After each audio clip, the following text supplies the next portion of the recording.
I'm Henry Kaye, as she said. I'm the founder of US&A, or Uniting Strategists and Activists, a company that started with the following observation. Commerce is beginning to challenge democracy as our highest means of expressing public values. Through markets, Americans are instituting a form of pure democracy, in which we vote all day long in dozens of transactions that reward or punish companies for their ethical or unethical behavior. I think we all know examples of this. As an outdated political system fails to fix our broken social systems, consumers are increasingly demanding companies to fill this void. Working as a design strategist, doing research-driven design for companies like Nike, Twitter, eBay, Target, Spotify, Puma, and more, I noticed consumers wanted companies to solve problems, not just talk about them. The numbers tell the same story. Consumers don't want to see a Pepsi commercial with protesters holding inoffensive signs that say, "Let's have a conversation, #Pepsi," or Whoppers wrapped in foil, inscribed "out and proud," real thing. They will, however, massively reward companies that actually solve problems at scale. So at present, companies are ill-equipped to do this, right? So the tool they have at their disposal is corporate social accountability, or CSR, as they say. So whether a company is held accountable or not is determined by what consumers see with corporate social responsibility, as responsibility goes. Before social media, a company didn't have to address problems at scale, right? On television, cleaning 100 ducks looks the same as cleaning 1,000,000. As corporate actions became transparent, CSR's structural inability to solve problems at scale made it inert, essentially. However, we now have individual corporations with technologies, infrastructures, and supply chains that rival empires. I started a consultancy that helps companies use these resources to solve social problems at scale without using too much of their resources, financial resources. US&A, or Uniting Strategists and Activists, is a research and design consultancy that helps for-profits increase the wealth, health, and influence of the American people at scale while increasing their bottom line. There are some of our clients we've worked with up there, but let me pull back the curtain on how we do this. So there's 3 pillars that help us do this. First is our proprietary research tool we developed at Columbia University, where we help companies identify the social problems their consumers are passionate about solving, and how these consumers think and talk about the problems. And that results in a report, which we then make bespoke for companies. Second are coalition partnerships.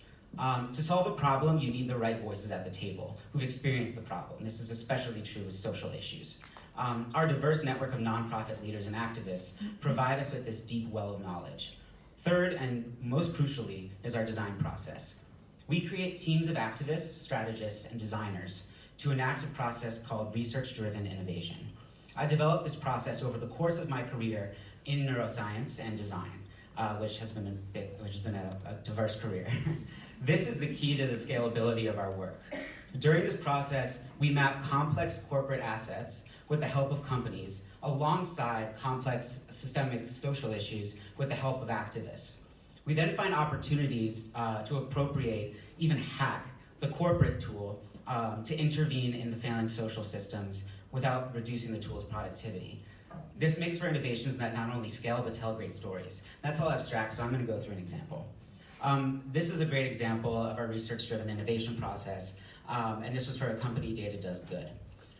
We built a free Chrome extension called Data Fights Debt. And for those of you not familiar, Chrome extension is a small piece of technology that you download into your web browser, helps you do various things. Every free download of our plugin erased $1,000 to $3,000 of medical debt using data alone, no cash. So how do we do this? Again, it's relying on the research-driven approach. This is the research-driven design process simplified. You don't have to understand this at all or even look at it anymore. But point is that we find these opportunities where companies can use their resources to interject in these social problems. This is what we learned from that process. Alone, your data is useless. However, the patterns in our data are incredibly valuable. Companies make billions from it, of course. So what Data Fights Debt does is it enables users to copy their data from Amazon, make it anonymous, and then pool it in with other users who are also using the Chrome extension. Patterns in the anonymous data are sold to advertisers, essentially cutting out the middleman of Amazon, and the profit goes back into the data pool of people. Every person gets $10 to $30 divided up equally, which is then donated to a company, RIP Medical Debt, a nonprofit which has the ability to buy large swaths of debt for a cent on the dollar and erase it. This is how each free user resulted in $1,000 to $3,000 of debt erased. In total, we will have erased $600,000 to $1.8 million by the spring in debt and medical debt, and increased data does goods user base greatly. Both sides, the people and the company, are profiting greatly. Our budget was small too. This could have been scaled much more. Other projects. We're pitching to use this research innovation process with Netflix, proposing to hack billboards to provide 2 million New Yorkers with free internet while ensuring the company's new subscribers and profit within 18 months. And we're building a platform with government agencies that gets patient innovators rather than big companies invested in and their ideas invested in. So when so many of us see our political institutions governing without the consent of the governed, we challenge business leaders to fill this void. Partner with us, the people. Stand with us, and use your creative and monetary resources to amplify our voices. If you meet these challenges, each and every one of us has something to gain. So what we're looking for and what our asks are. We'd love to find opportunities to work with companies to enact this approach, specifically companies with proprietary technology that can be leveraged to solve social problems if they need to market themselves as socially responsible, or they want to engage in social responsibility. We'd love a platform to talk about our ideas as well, and some of the ideas we talked about in here. So connections to media outlets would be wonderful. And finally, resources to make our research methodology more turnkey and scalable. And also, we're inviting constructive feedback later on. So come up, talk to me, ask questions, anything. Thanks. Henry Kaye is my name.